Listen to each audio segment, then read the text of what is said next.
what would you guys say would be a funny thing that maybe happened to you, maybe on stage, or that you've seen in church happen? Like, super funny. Like, we've got a lot of stories here in Modesto, but we want to hear. I'll start. I'll give you two stories. I'll give one about me and then somebody else. All right, awesome. The first one about me was when obviously, like I said, like I didn't really grow up in church, so like everything was new to me, like everything. I had been to a church before, but it was like a Baptist church, like Black Baptist church, like the churchy stuff. And then when I came to Apostolic Church, it was like completely different, and it's predominantly white, predominantly white people. So we're doing more white music, like CCM style music, like not black gospel. When I started going to church, I started, looking at people leading worship and stuff like that. It always kind of was a draw to me, and obviously a huge inspiration to me. Obviously, I think it's no secret that like I really, really have gleaned a lot from Israel Houghton. I saw him on YouTube years ago, and it changed my life. I was like, man, I don't know what it is, but I feel like I'm supposed to do something like that. And so I started watching all his videos, and then I started getting asked to like lead worship at our church for our youth. And like I'm taking it super serious. Like I'm like, locked in, like I'm like trying to, do everything I know. And the pressure of like learning how to lead worship in front of your friends and like, then getting off the platform and like being somebody completely different. Like I was learning how to grow up in church at the same time as going to church and trying to be a leader and trying to be a Christian, at the same time. And so like I remember one time I was trying to lead worship and I was messing up the lyrics like so bad. I remember the song too. You remember that song? And by the way, like another big person in my life was Jonathan Dean. Nice. Like because he was like the only person in the United Pentecostal Church that like had videos, like on YouTube, and he had like a CD. I was like, oh, he's the coolest person in the world, So I would watch all his videos and I would do songs that he would do. Like, man, we need to do this song. I saw them do this song. We need to do this, and we did this. I'll never forget. It's called "Wake Up the World." It's gotta give my life away. Gotta live for you all day.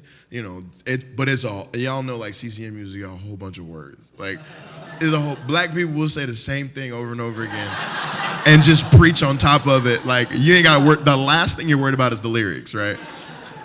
And so I'm like up there. I remember it was like a platform just like this, like kind of like our youth room. We have like a little TV in the back to see the words. And I'm like trying to read these verses and like I just stumble on my words of what I'm saying. And this is the first time me like doing this. I get so mad. Right there on the I'm like, oh! Like during service, like, and then I see like this girl that I kind of thought was cute at the time. She was like she like laughs and I was like, oh my gosh. That was like super embarrassing. And i.e., just a second ago, we were singing that song, Jesus I Come. Totally butchered the second verse, but you probably didn't even tell. Only people that know the song probably knew it. But I did not know the words to the second verse of that song 5 minutes ago. Didn't know it. Second thing that happened about somebody else was, oh man, I forgot what I was going to say. I got wrapped up into that. You go. I'll think of it later. Doing church plant stuff, I've got a lot of stories about stuff that has like happened, right? So like maybe not stuff that I've done, but like wackos that just. You haven't done anything crazy? I've never done anything crazy. Yeah. I find that hard to believe. So I will say this: like I've got plenty of stories about stuff that's happened like in that atmosphere, but. One of the craziest things that's ever happened to me, it's just the first one that came to mind. Whenever we were youth pastors at a church in West Monroe, it was like smack dab in the middle of like redneck, like meth town. Like like I know, Modesto here, like y'all got, some drug stuff, but like it's just different. It's just different when it's like, Yeah. I wasn't gonna say that. That's the thing. Yeah. Yeah. But like, bro, the name of this town was Balcomville. All right, like it's just different when it's like white trash meth, right? Like, it's just a different vibe, a different demographic, and so I preached. And then there was this guy that comes in, and he's carrying this Gatorade bottle of very yellow liquid. Oh, no. And so he comes up and he looks the part. Like he looks like, this dude's on drugs. Like you just know, like, this dude's on drugs. And so at the end of the message, he's like the first person to come up to the altar. Like he's got this like black like zip up hoodie on, like these big baggy pants, and he just like throws himself right here on the altar, and I'm like, oh, the heart of God. Like, like this is the man wants to be changed. Like I'm just like, thank you, Jesus, right? And so I go to pray for him, and as soon as I like reach my hand out, he lifts up his head and then takes my hand and kisses it. Oh my. Bro, I'm telling you right now, I did. Hey! I did not pray for that guy. That's long story. I was like, no, sir. Miracle revoked. What? No. I thought you were gonna say like licked it or something. No. What kind of kiss? Huh? We are young adults. I don't know how to answer that. I'm not answering that. Oh, hey, I remembered it now. There we go. So at everybody knows Mark Crowder, right? Like you kind of know Mark. Mark Crowder is I don't know what that means. Yeah. Oh boy. Let's move on.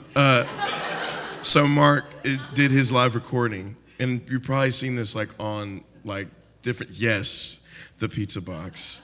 Does anyone know about that? Did anybody see that?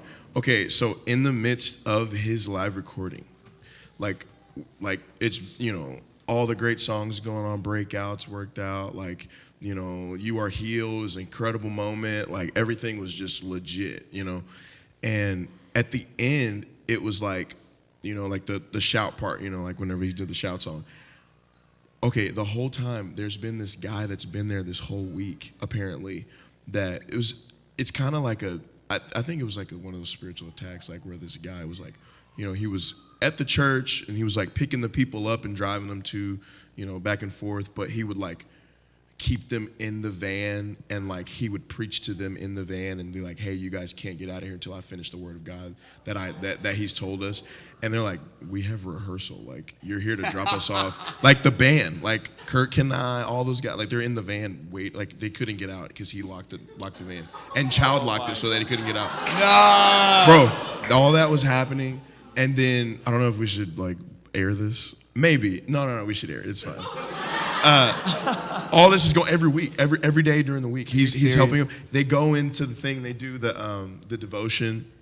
He hops on the organ and starts playing and singing, like, hey, bro, we're trying to no, he's playing. and then that same guy is there the night of, front and center. And you probably see it in the videos. You'll see him. He's wearing a suit. He's got a huge Bible, and he's holding it up in the middle. If you watch any of his videos, you see that. It's this guy. It's the same guy. The same guy goes out during the shout part, puts on this I would call it like a weed hoodie, like like the big poncho hoodies. Yeah. He puts that on. He had a suit on. He took his jacket off, put the hoodie on, walks in with the hood on, walks on the platform, has a pizza from Domino's, and I wish I was making this up, bro. Like, I wish I was making this up. He has a pizza, a large pizza, and walks up to Isaac Cowden, who's playing the organ for his song. Walks up, I was like, hey, you want a piece? Bro, No. 600 people in the room. God's going crazy. Like people are, and Isaac's like, what are you doing? And they had to escort him out. Like they grabbed him, threw him in the back. Like, and on his way out, he pulls the fire alarm. So it's like on the recording. You can like they had to like find a way to get it out. Like that was probably the most craziest thing I've ever seen in a service center. Like it was like one of those like trippy people. Like what like. Never seen that before in my life, ever. Maybe they're brothers. My guy and that guy. Probably. We are in Modesto, so I wonder what would happen if it happened last night. I mean, that would be kind of crazy. Draylin, or we've had corn on the cob here, right? With the guy come in with a shirt off, like walking down the aisles. Went through the usher, right? Y'all remember that? With the shirt off. Corn on the cob, like with the cheesy corn on the cob. I mean, it's like... The street corn. Yeah, the street corn. There you go.